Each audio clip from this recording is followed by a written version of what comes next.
Two more 5-minute votes will follow this, and we spoke to a Capitol Hill reporter for a preview of what's ahead on the votes later this afternoon.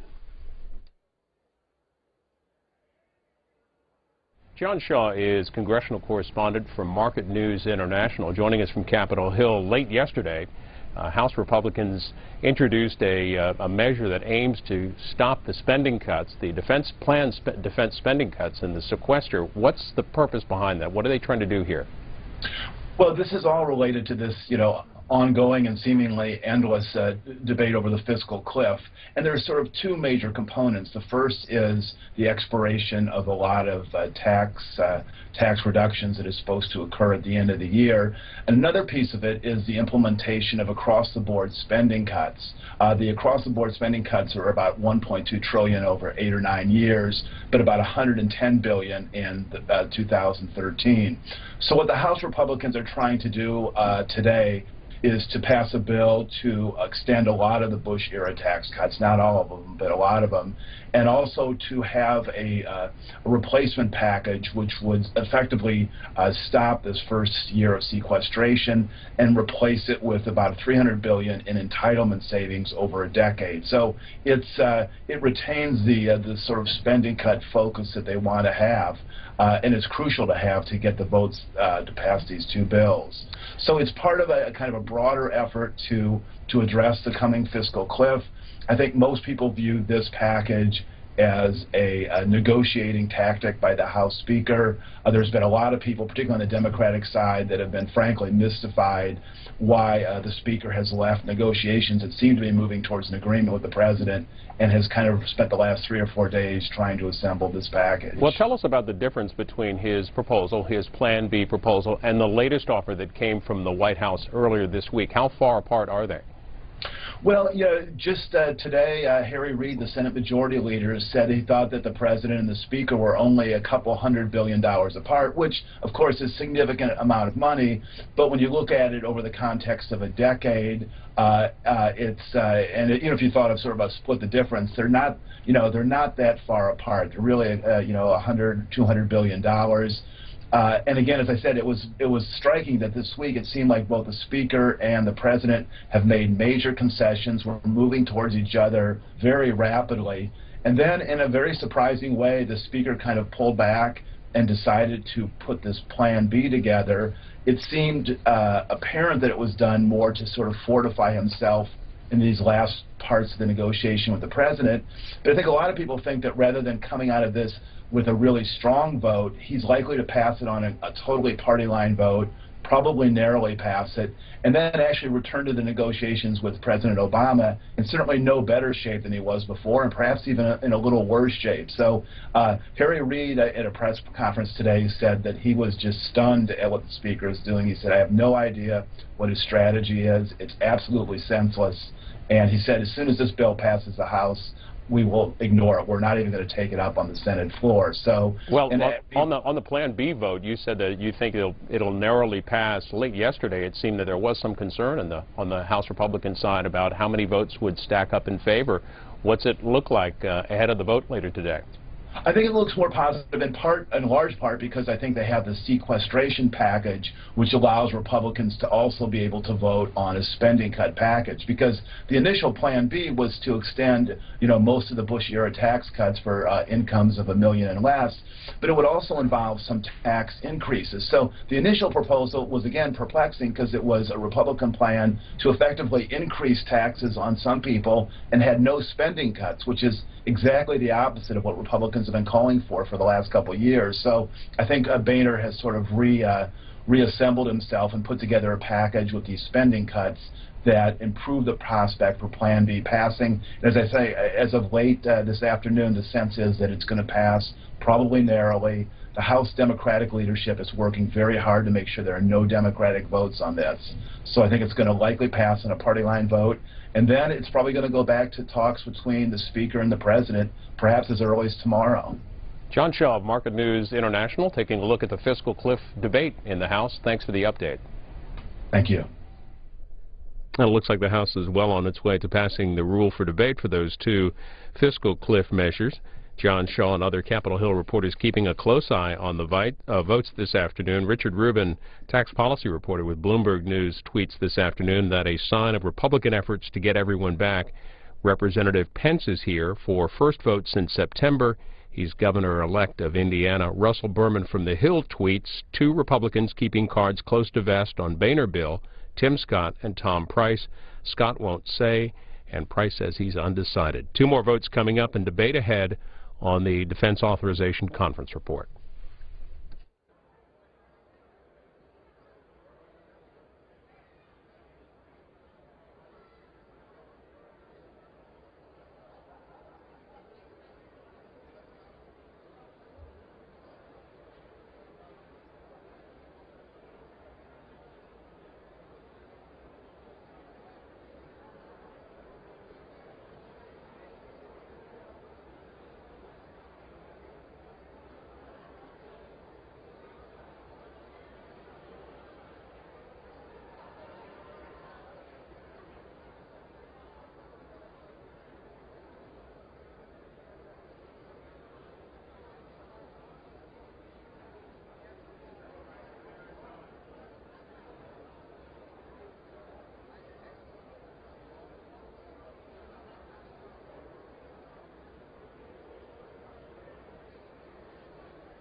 On this vote, the ayes are 219, the nays are 197. The resolution is adopted without objection. A motion to reconsider is laid on the table.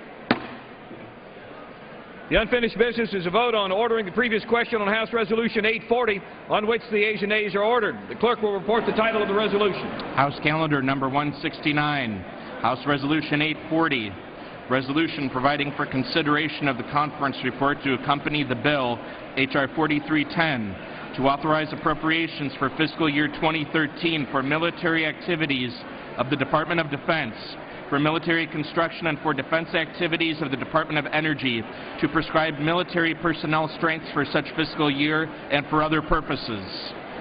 The question is on ordering the previous question. Members will record their votes by electronic device. This is a 5-minute vote.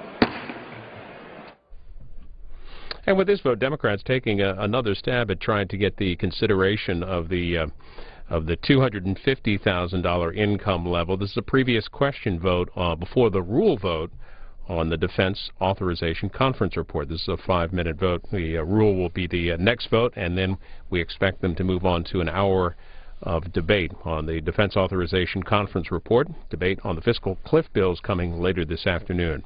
Also on Capitol Hill today, for the first time in nearly 5 years, a public official lying in state, Senator Daniel Inouye, who passed away on Monday at the age of 88, is lying in state in the rotunda of the U.S. Capitol until 8 p.m. this evening.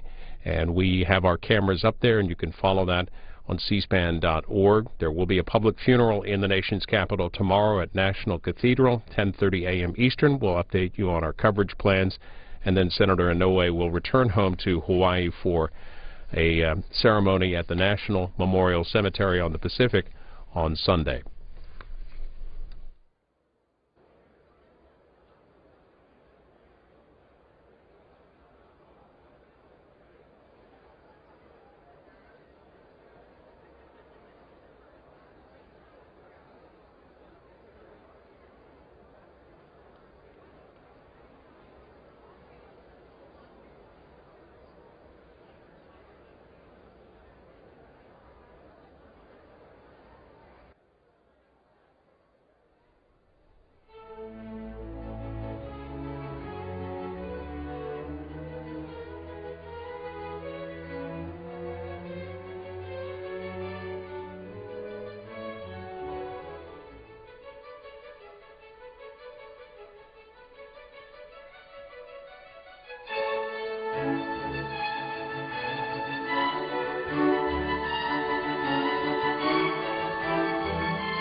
Let's vote. The yeas are 233, the nays are 186. The previous question is ordered.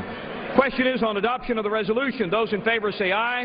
Those opposed, no. In the opinion of the chair, the ayes have it. Gentleman from Massachusetts. On that, I ask for a recorded vote. Recorded vote is requested. Those favoring a recorded vote will rise. Sufficient number having risen, a recorded vote is ordered. Members will record their votes by electronic device. This is a 5-minute vote. You need to report to somebody. Can't we just report to you?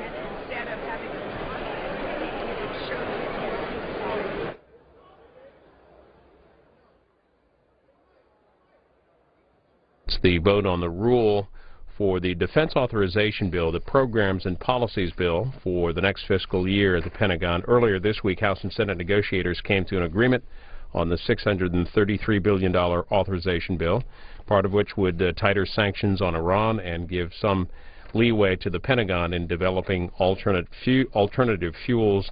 In addition, it provides a 1.7% basic pay raise for military service members. The House will move on to 1 hour of general debate on the Defense Authorization Bill after this vote. Also on Capitol Hill today, both the Senate Foreign Relations and the House Foreign Affairs Committee holding hearings looking at the Benghazi attack of September 11th, earlier this year, September 11th, 2012. And they're hearing about the Accountability Review Board report on that. The Foreign Affairs Committee taking a break for this series of votes. They'll gavel back in for more of that hearing. We're covering it, and it'll be live when they resume over on C-SPAN 3.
Yeas are 243. The nays are 177. The resolution is adopted. Without objection, a motion to reconsider is laid on the table.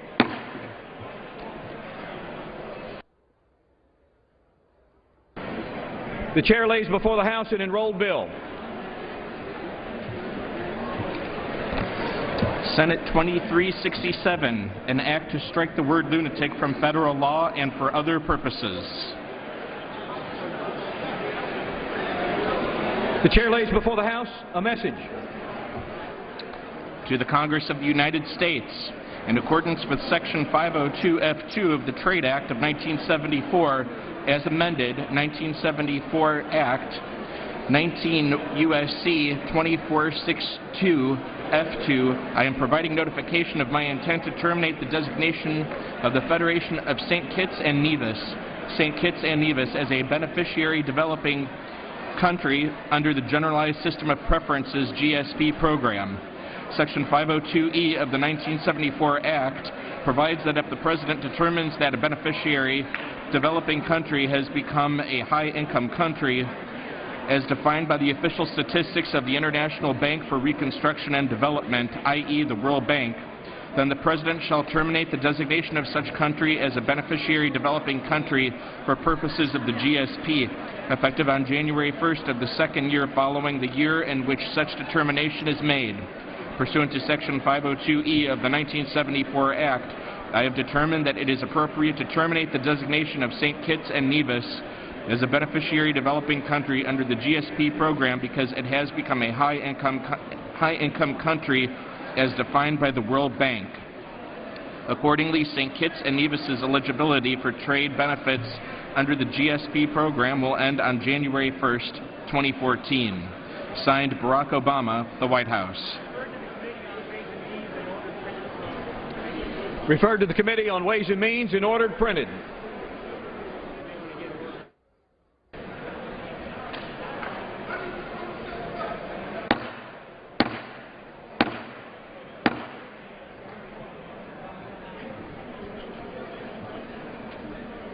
The House will be in order. Would all members take their conversations from the floor, clear the aisles, clear the well?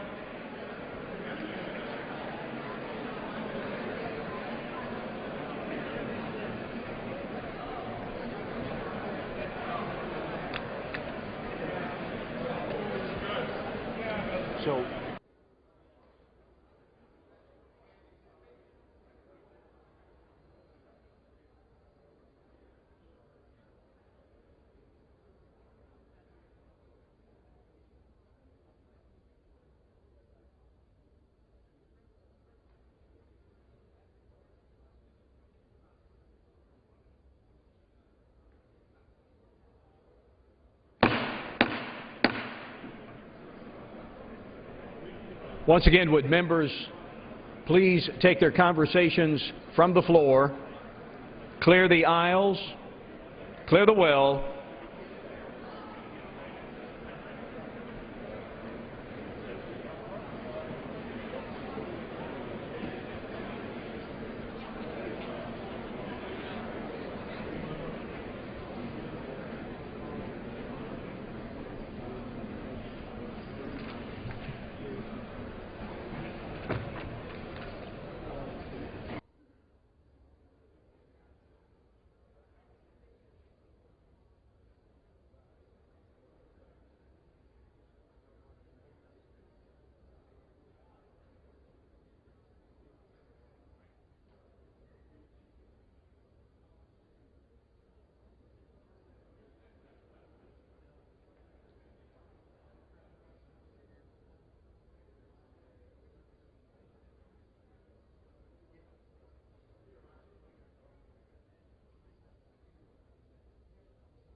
For what purpose does the gentleman from California seek recognition?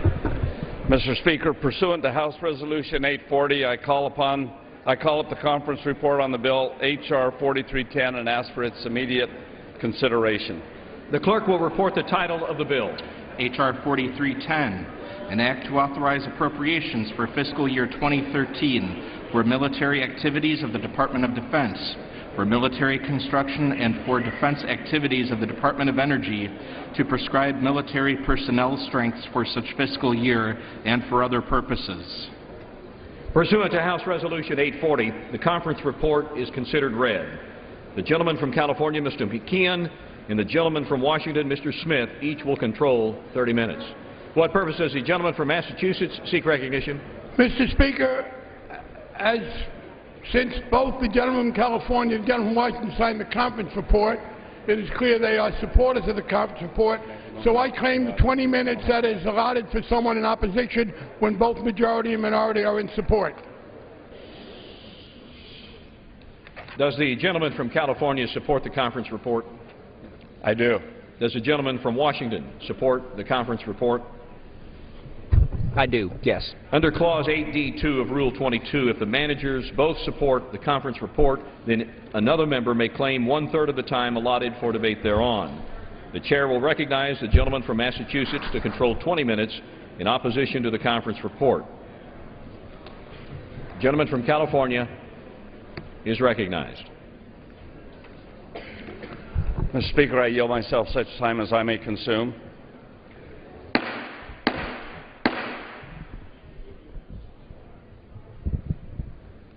Let the House be in order.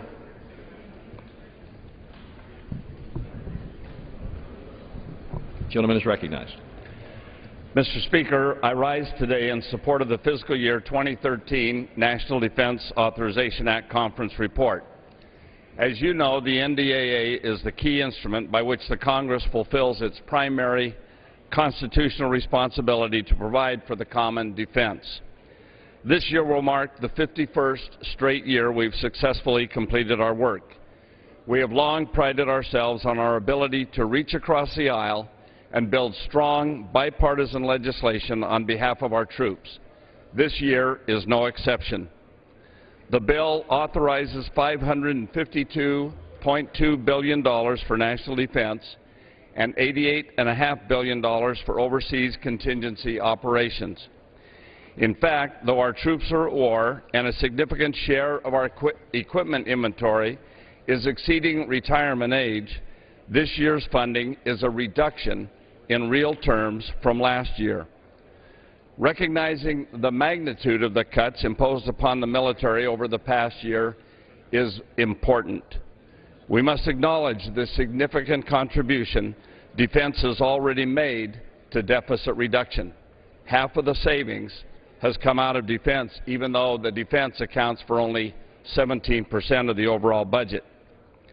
Yet, in a matter of days, sequestration will go into effect without further action. And it will do incredible injury to a military that took generations to build. It will take generations to fix. And the blow will not come from an enemy, but from our own inability to fulfill the basic object of governance. That is why I'm pleased that today the House not only considers this critical piece of legislation, but will also vote once more to stop sequestration. It's imperative that both the President and the Senate show similar leadership and resolve sequestration before the end of this year. Despite these challenges, this conference agreement ensures that we can safeguard military readiness in a time of declining budgets and increased strains on our armed forces. We support missile defense, global strike, strategic and tactical airlift, and we're able to preserve critical military capabilities. The bill supports pay and benefits for our military and their families, including a 1.7% pay raise, and rejects administration proposals to significantly accelerate increases in TRICARE pharmacy co-pays for our retirees. Unfortunately, there has been some inaccurate reporting regarding our detainee provisions. The protections included in the House-passed bill have been preserved in the conference agreement, and we worked closely during the conference negotiation with our House colleagues who exercised leadership on this issue to ensure that we retained their support. We did not include an amendment adopted 2 weeks ago on the Senate floor because we could not reach consensus on what the effect of the language would be. Rest assured, this conference report ensures that every American's constitutional rights, including the right to habeas corpus, remain unaffected, and every American can challenge the legality of their detention in federal court. The great writ of habeas corpus is a citizen's most fundamental protection against unlawful deprivations of liberty. This reflects a consensus built after exhaustive debate over several years in both chambers. The conference report covers many more critical issues, but I will close in the interest of time. Before I do, I'd like to thank all our members for their hard work, but in particular, my partner on the committee, Ranking Member Smith from Washington. I reserve the balance of my time. Gentleman reserves. The gentleman from Washington is recognized. Thank you, Mr. Speaker. I yield myself 3 minutes. The gentleman is recognized for 3 minutes.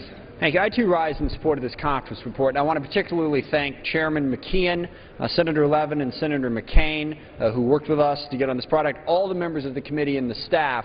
We truly did work on this in a bipartisan fashion. I don't think there's a single one of us that's completely happy with everything that's in this piece of legislation, but that's the nature of compromise and working together to get something done. We need to pass a defense bill to support our troops, to get our troops the pay raise and the support that they need. So to get there, we have to work past our differences in order to come up with a product that we can vote for. We did that. It's proof that the legislative process can— Mr. Speaker, the House is not in order.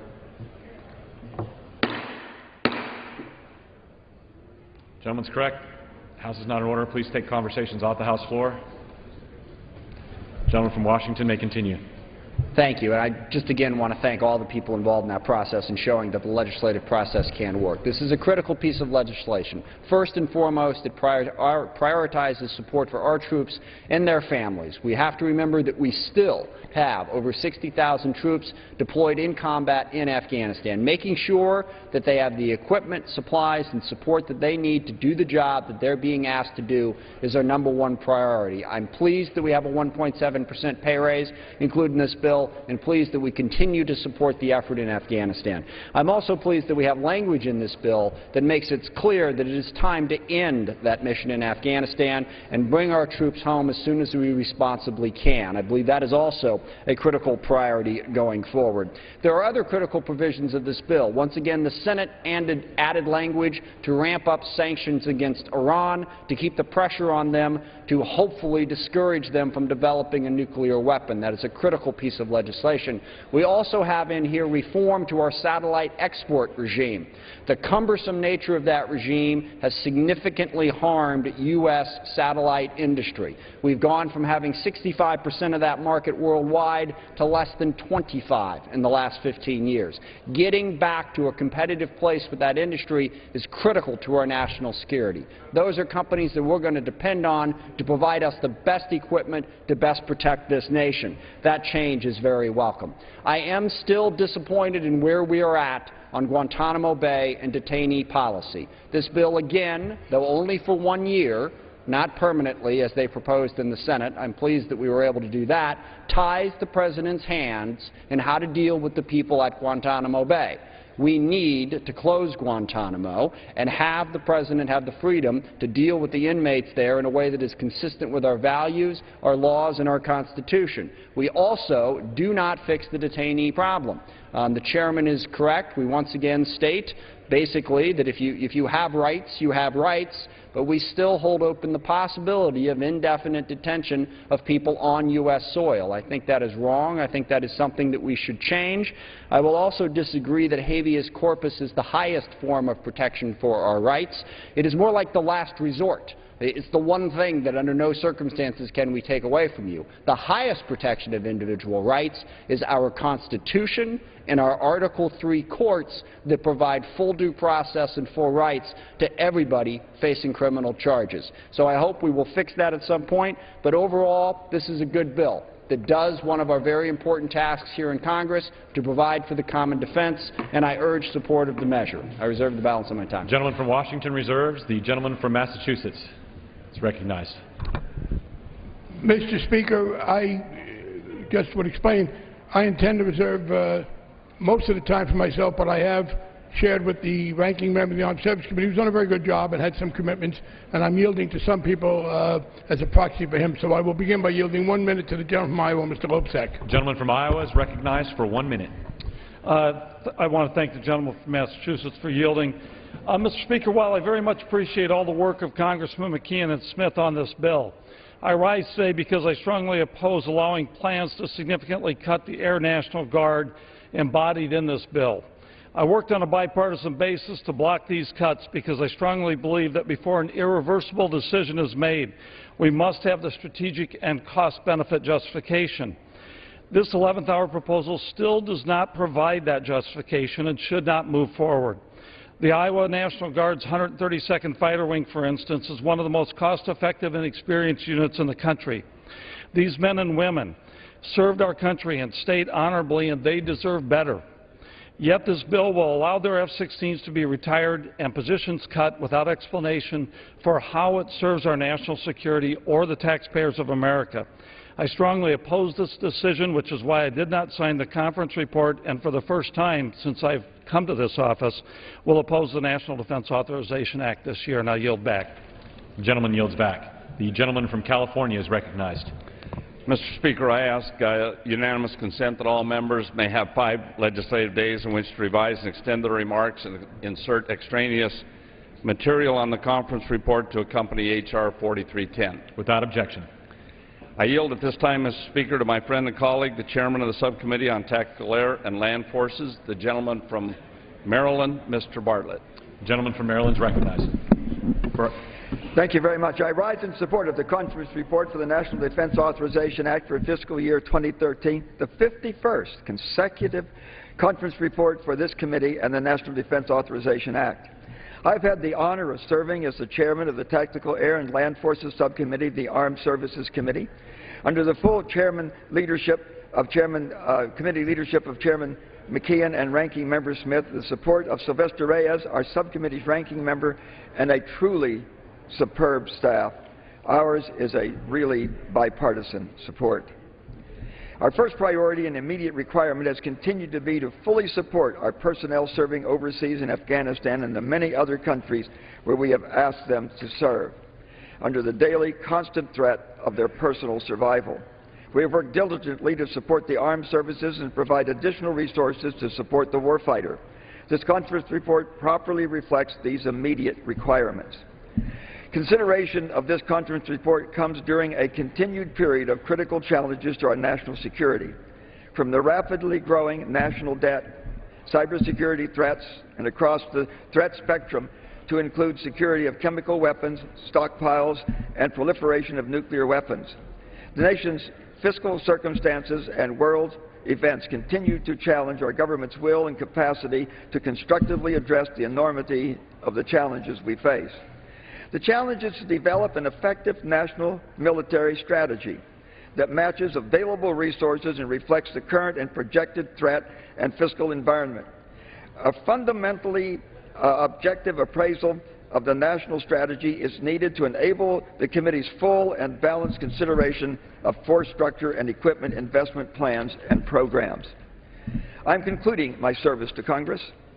It has been my great honor to serve our service members and their families, the people of Maryland's 6th District, this committee, and the House of Representatives for 20 years now.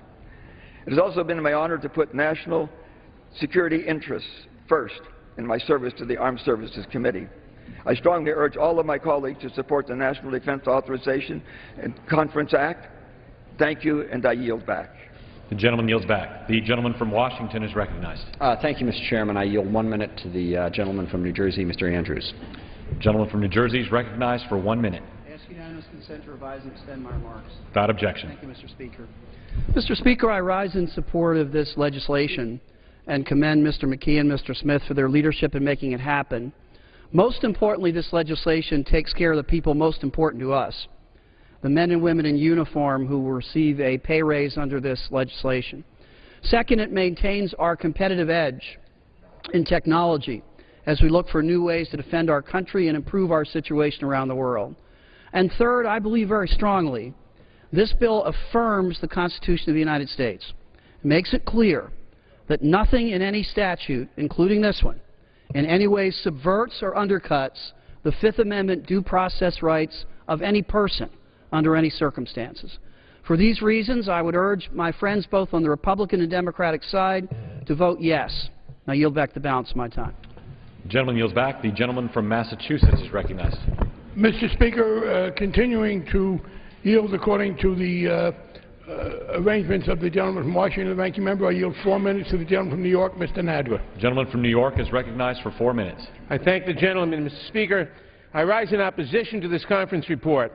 While the report is an improvement over the House bill, it still falls short of where we need to be on the question of detention without trial. Nonetheless, I do want to commend the gentleman from Washington for his conscientious work on this and other aspects of the legislation. As a nation, no matter what adversity we have faced, we have done so as Americans. We have united behind the values and freedoms that gave birth to this nation and that have made it a moral force in the world. In the last decade, however, we have begun to let go of our freedoms, bit by bit, with each new executive order, each new court decision, and yes, each new act of Congress. We have begun giving away our rights to privacy, our right to our day in court when the government harms us, and with this legislation, we are continuing down the path of destroying the right to be free from imprisonment without due process of law. The conference report states that, quote, nothing in the authorization for use of military force or the National Defense Authorization Act for fiscal year 2012 shall be construed to deny the availability of the writ of habeas corpus or to deny any constitutional rights in a court ordained or established by or under Article 3 of the Constitution to any person inside the United States who would be entitled to the availability of such writ or to such rights in the absence of such laws, unquote. This language simply continues the flawed policies established in the 2011 Defense Authorization Bill. First, it applies only to any person inside the United States. That is important, but most of the debate on indefinite detention without charge and on the lack of due process has to do with people held by our government outside our borders, including potentially U.S. citizens. The language in this bill, combined with the prohibitions against moving these detainees into the United States, guarantees that we will continue holding people indefinitely without charge, contrary to our traditions of due process and civil rights.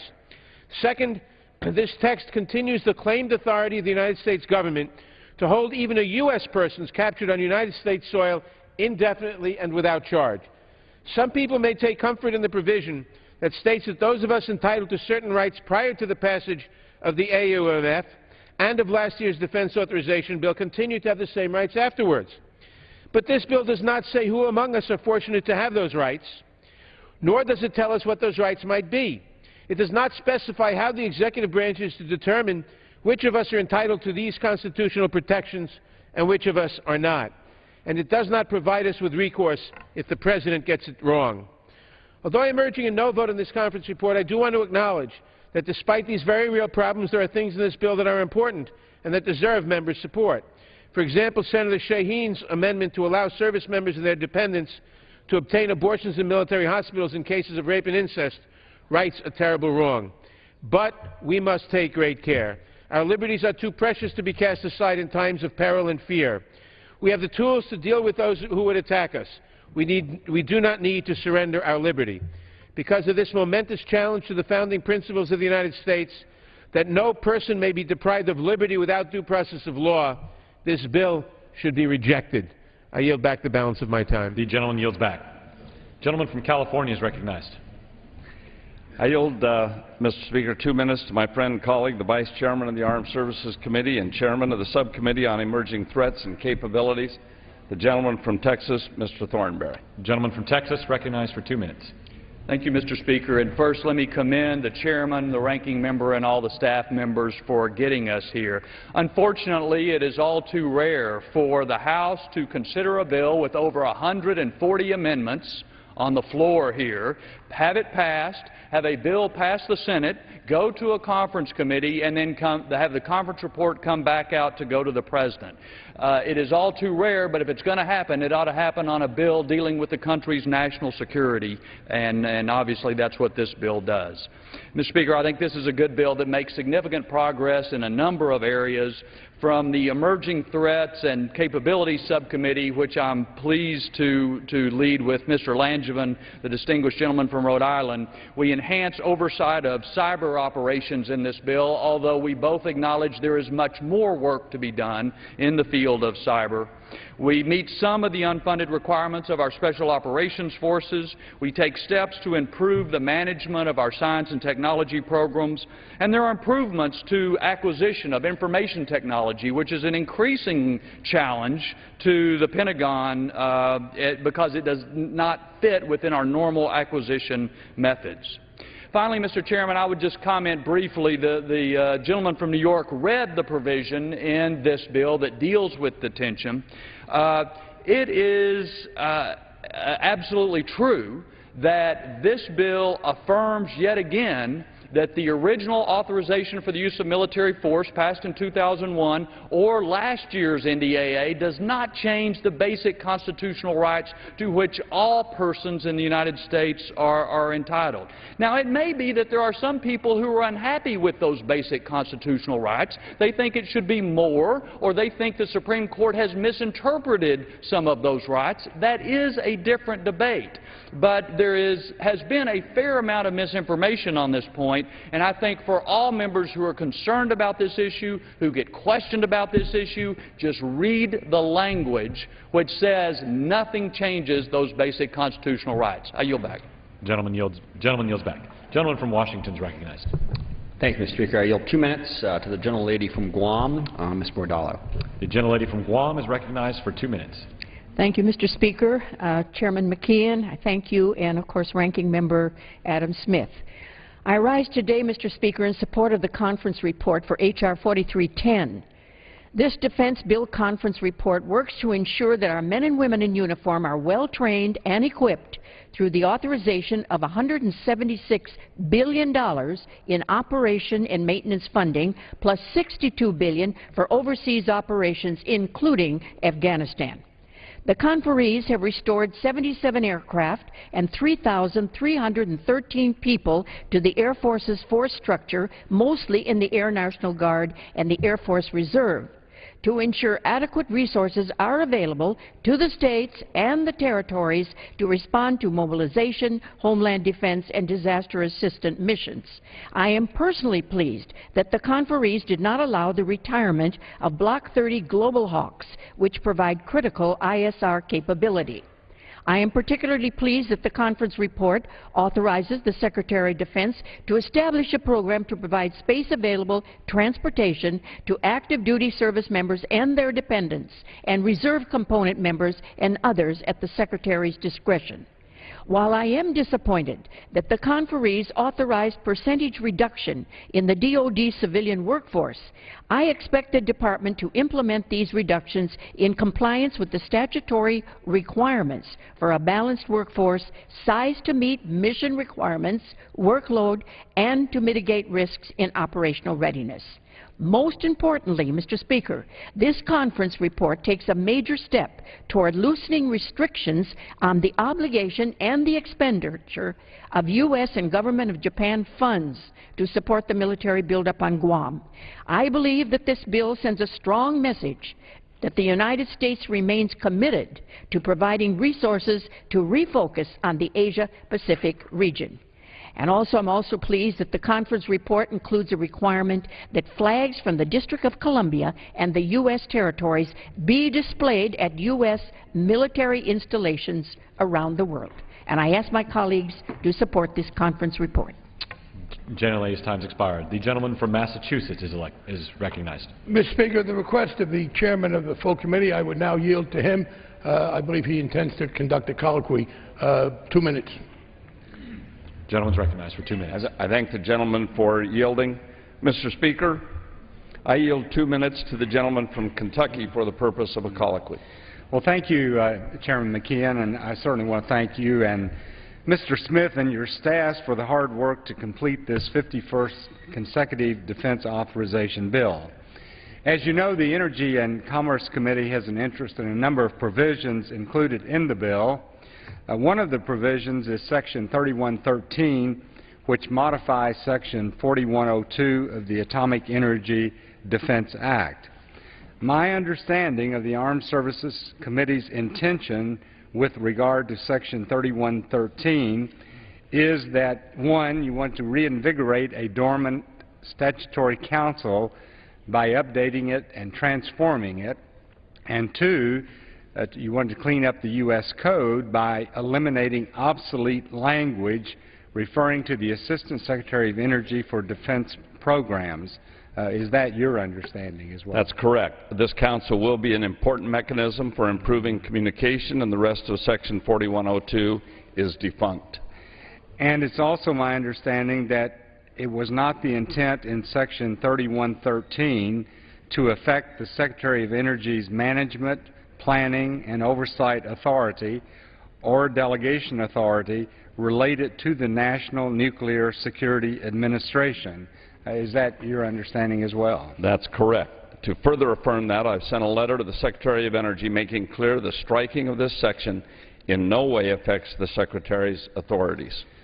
Well, Chairman McKeon, I want to thank you very much. The Energy and Commerce Committee was concerned about the elimination of portions of the underlying section, and it's my understanding that you will commit to working with the Energy and Commerce Committee next year to restore pertinent portions of Section 4102 of the Atomic Energy Defense Act.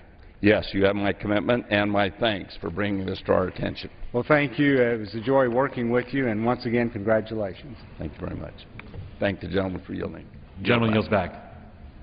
Gentleman from California reserves. Gentleman from California is recognized. Mr. Speaker, at this time I yield 2 minutes to my friend and colleague, the Chairman of the Subcommittee on Readiness, the gentleman from Virginia, Mr. Forbes. Gentleman from Virginia is recognized for 2 minutes. Thank you, Mr. Speaker. And first I want to thank the Chairman and the Ranking Member and the staff of the Armed Services Committee for the great job that they have done in bringing this bill to the floor. This bill takes several steps to ensure our military readiness, including the restoration of funding to retain at least 3 Ticonderoga-class guided missile cruisers that the Navy proposed to retire well before the end of their expected service life. The conference also added an additional 32 tactical airlift aircraft that are essential to meeting the Army's direct support airlift missions. These additional force structure changes are essential to ensuring our military meets critical mission requirements. The bill also refuses to authorize another round of BRAC, which I believe was founded on a flawed premise that assumes the administration's proposal for reduced force structure is correct. I categorically refuse to accept a diminished Department of Defense and believe that additional force structure is necessary to support our combatant commanders. While I support this bill, I'd be remiss if I did not express my concern associated with continued discussions on further reductions to the Department of Defense budget. While I believe the federal government, including the Department of Defense, needs to seek additional efficiencies, I reject the notion that additional cuts to federal government should be levied on the backs of our servicemen and women who provide so much. We hold a special trust with these men and women, and we should oppose any proposal that seeks to diminish the promises provided to our valiant service members.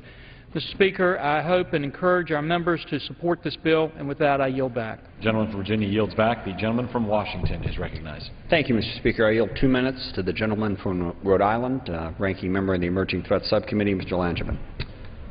The gentleman from Rhode Island is recognized for 2 minutes. As unanimous consent to revise and extend. Without objection. Thank you. I want to thank Ranking Member Smith for yielding, and also wish to thank Chairman McKeon, both of them, for their hard work on this bill and working so collaboratively on behalf of the men and women in uniform and for our national security. I also want to thank the committee staff and all of my colleagues on the committee for their work in this year's legislation.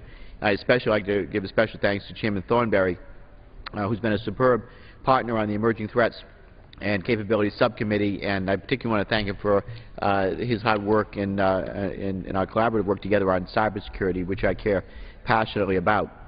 While this legislation is not perfect in my eyes, It represents the compromise and common purpose that voters expect of us, as well as our continued commitment to one of our fundamental purposes as members of Congress, as providing for the common defense. Now, this bill makes important investments in both the people and the programs that make defense work, and it ensures that we have a robust national security. I'm particularly proud to note that it includes key provisions I advocated for, directing the procurement of an additional Virginia-class submarine in FY14. These boats are critical to our national security, and the hard-working men and women at Electric Boat in my district are building them ahead of schedule and under budget. This bill preserves the two-boat-per-year model that has made such efficiencies possible. I'd also like to highlight the important cybersecurity provisions that enhance the oversight of Defense Department cyber operations, establish criteria for DoD contractors to rapidly report cyber attacks and, most importantly, cyber penetrations, especially when they've been successful, and obviously the work doing here to grow our cyber workforce. The highly skilled men and women who defend the United States' interests in cyberspace, in my opinion, are too few in number, and we have to reverse this trend, and we must attract, train, and retain the very best. Likewise, I'm pleased that this legislation includes provisions I authored that ask the DoD to assess the state of next-generation directed energy technologies. DE technologies hold great promise. In the short and medium term, they will not be a replacement for kinetic defenses, but they can be an added benefit in whether it's on missile defense or fleet defense. So I look forward to ensuring that we fully realize. The gentleman's recognized for an additional minute. I thank the gentleman. These technologies will not be, again, a replacement for kinetic defenses, but given the threats that we face in terms of raid sizes from adversaries on both short, medium, and long-range missiles, directed energy technologies do add an added dimension of defense that can supplement kinetic defenses. With that, I want to thank all of my colleagues and their hard work on this bill. Again, I want to thank Chairman McKeon and Ranking Member Smith for working so well together, their hard work, and I urge all of my colleagues to support this important legislation. I yield back. Gentleman from Washington reserves. Gentleman from Massachusetts is recognized. Speaker of Parliamentary Inquiry, how much time is left on all sides? The gentleman from Massachusetts has 13 minutes remaining. The gentleman from California has 10 and a half, and the gentleman from Washington has 12. Mr. Speaker, I am going to recognize myself for all of my room time. The gentleman's recognized.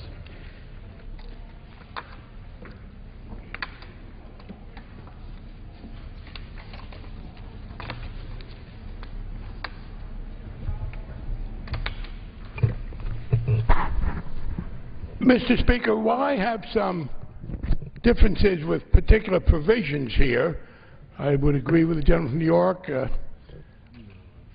but that's not my major reason. It's not my reason at all for commandeering the time in this debate, and I apologize to those on the committee who worked so hard and who had an expectation to be able to talk about the specifics. I try to accommodate that some, but here's my dilemma.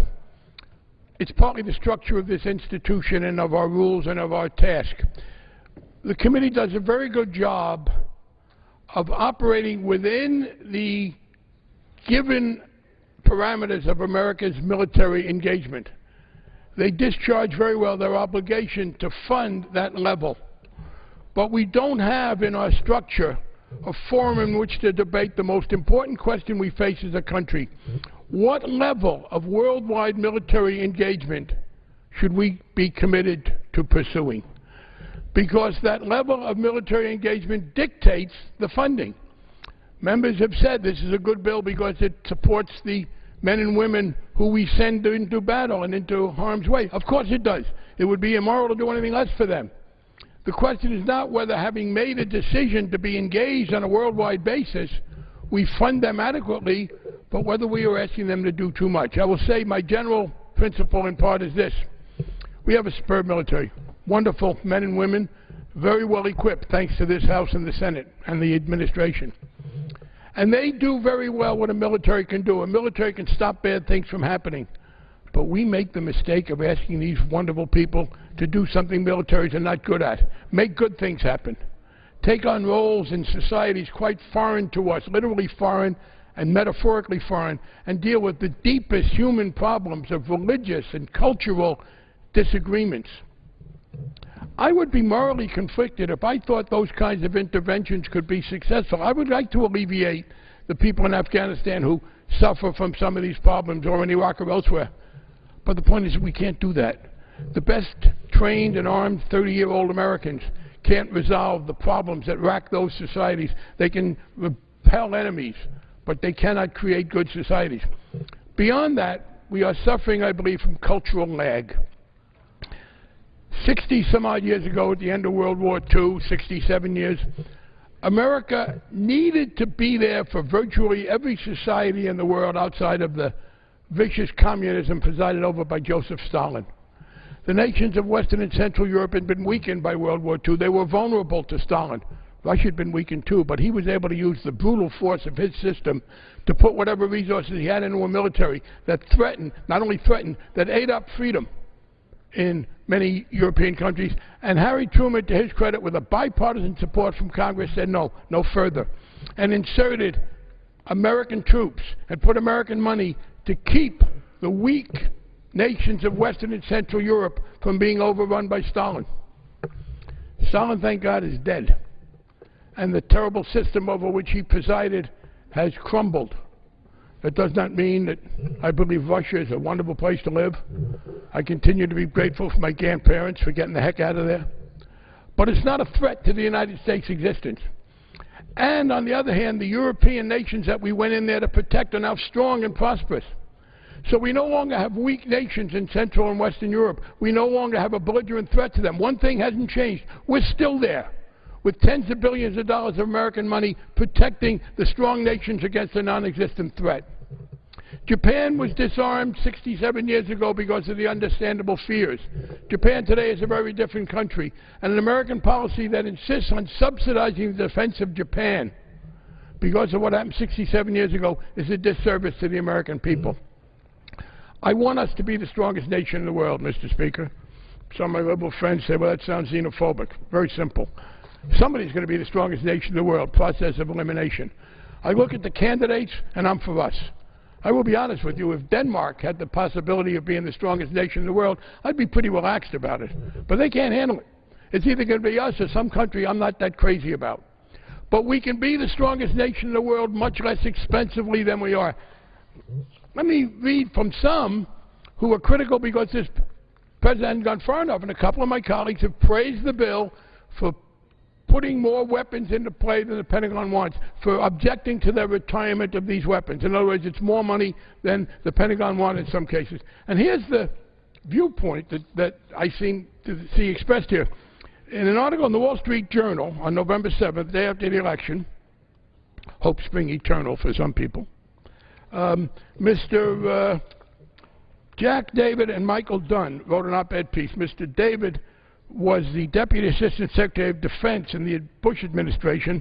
Mr. Dunn is the former President and CEO of the Air Force Association. And here's what they say in support of more aircraft, part of which the committee appeared to be responding to, not directly, but was in consonance with. Here, they complain that the Air Force has been a victim of its success. They say,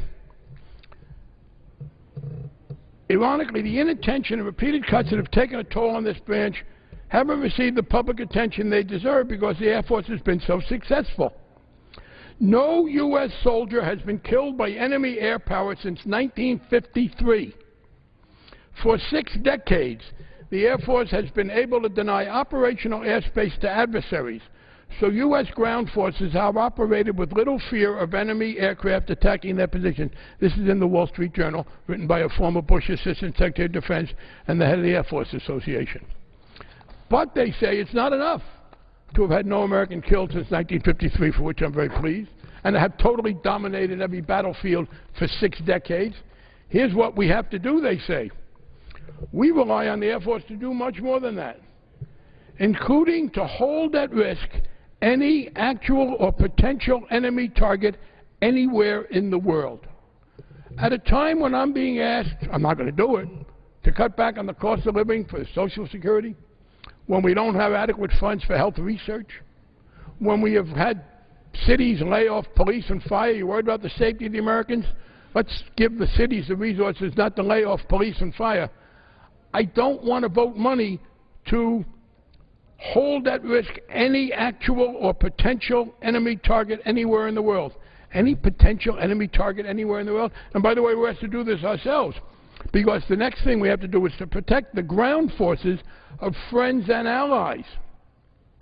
Why can't some of our allies protect their own ground forces? Is there something about Germany and Italy and France and Spain and England and Japan that renders them genetically incapable of having their own air forces? I know we were told, well, we have to stay in Iraq and Afghanistan because they don't have any air force. Well, neither do the people attacking them. The next thing we are told is, well, to protect the U.S. from a nuclear attack, I agree. We have a nuclear capacity that far exceeds any potential combination of enemies.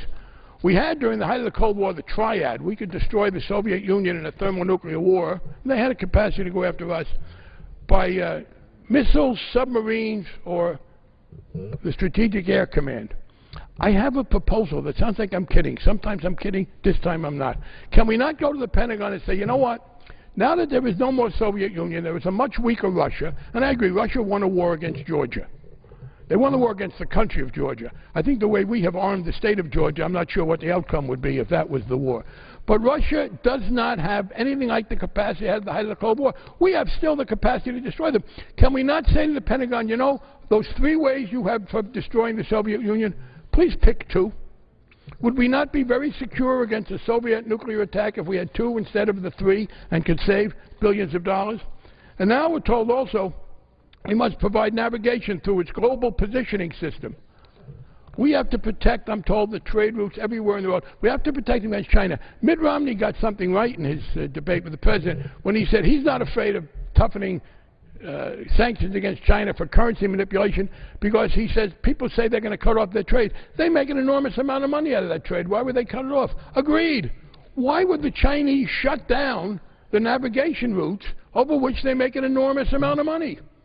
It's like Domino's decided to tear up the streets so they couldn't deliver the pizza.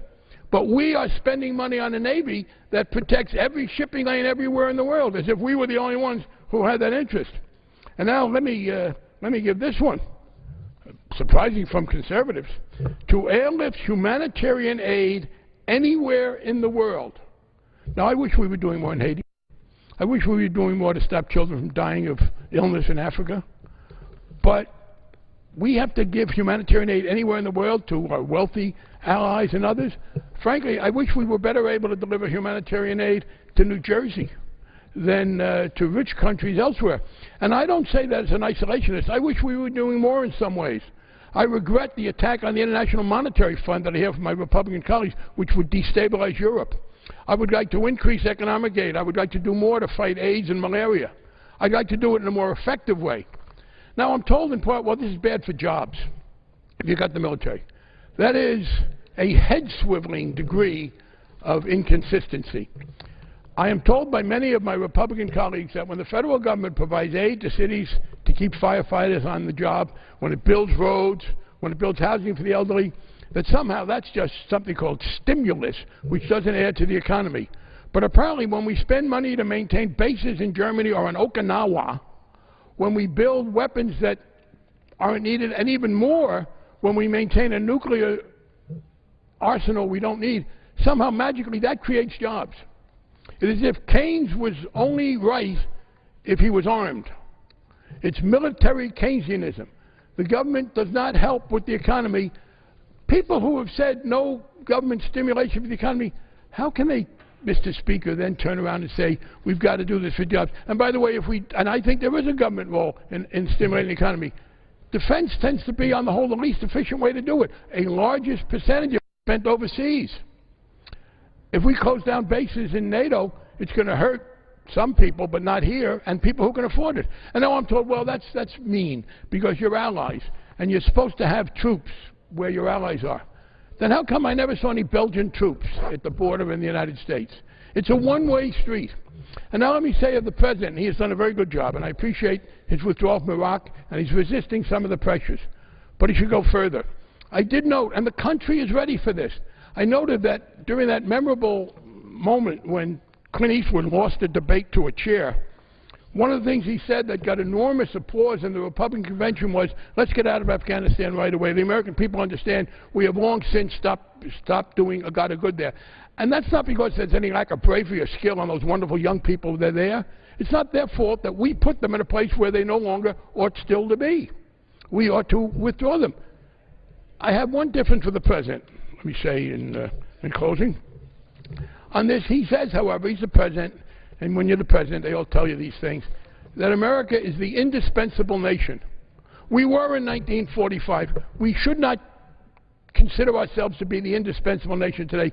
We are not indispensable to the defense of Germany and Italy and England, and we act as if we are. We are not indispensable in keeping open sea lanes for other countries. Frankly, Mr. Speaker, the time has come for us to urge wealthy nations that face no significant threat to dispense with us from the standpoint of our military activity. And so that's my objection to this bill. It does a reasonable job, with some disagreements some of us would have, of funding the current level of commitment. But the current level of commitments far exceeds any rational definition of national security, and it's zero sum. It comes at the expense of every other program we try to maintain to promote the quality of life in the United States. I hope the bill is defeated. Gentleman's time's expired. Gentleman from California. Mr. Speaker, at this time I yield 2 minutes to my friend and colleague, the chairman of the Subcommittee on Military Personnel,